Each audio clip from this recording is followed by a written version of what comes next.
Ũndũ ũyũ nĩ kũrũmĩrĩra itua rĩrĩa rĩkinyanĩirio nĩ mbunge ya Senate ĩgiĩ kigina ĩrĩa ĩgĩire na gĩikaro mũthenya wa ũmũthĩ rĩa kũregana na ndereti ĩyo ĩrĩa yahetũkirio nĩ mbunge ya bũrũri ikĩendekithia thirikari cia matũra ikorwo ikiamũkĩra mũigana wa ciringi birioni 291 mũgarũ na ũrĩa mbunge ya Senate yendekithĩtie kigina kĩu gĩkorwo gĩkĩongererwo nginya ciringi birioni 314. We cannot approve this bill without amendments, nor are we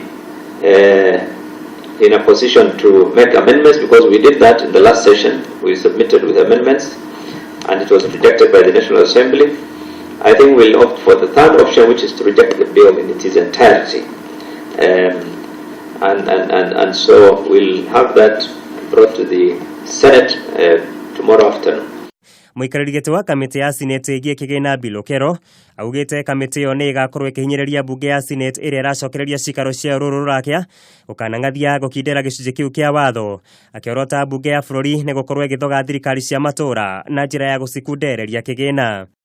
One of the basic things that National Assembly should look at is that year on year there has to be a growth in the amount of money that is provided to the county governments, for the simple reason that every year our revenue has been growing consistently, and it is that growth factor that has been used.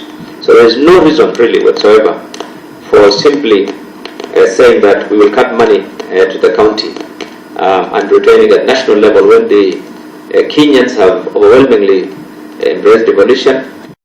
Mũikarĩri gĩtĩ wa kamĩtĩ ya kũgaya kigina gũkũ bũrũri-inĩ Mikache Serem nĩ arĩkĩtie kũheana motaro make na akĩendekithia kigina kĩu gũkorwo gĩkĩongererwo nginya ciringi birioni 314 mũgarũ na minista wa kigina Henry Rotich ũrĩa wendekithĩtie gĩkorwo gĩgĩkinyĩria ciringi birioni 299. Kero ugĩte rĩu watho ũyũ ũkũhinyĩrĩria mbunge icio cierĩ kũmba kamĩtĩ ya mwanya ĩrĩa kũhota gũka na mendekithia ma ndereti ĩrĩa gwĩtĩkĩrĩka nĩ mbunge cierĩ kana kwaya ũguo ĩkorwo ĩgĩcabithio werũ. The best thing is just to reject the bill. We just subject it straight out to mediation and let it be referred again to the mediation committee. After all, precedence has been set already that the counties will not lack funds to manage their affairs. Njikaikanio ici ciũkĩte o rĩrĩ mbunge cierĩ irorete gũbunjwo na nĩguo kũingĩra meharĩria-inĩ ma ithurano nene.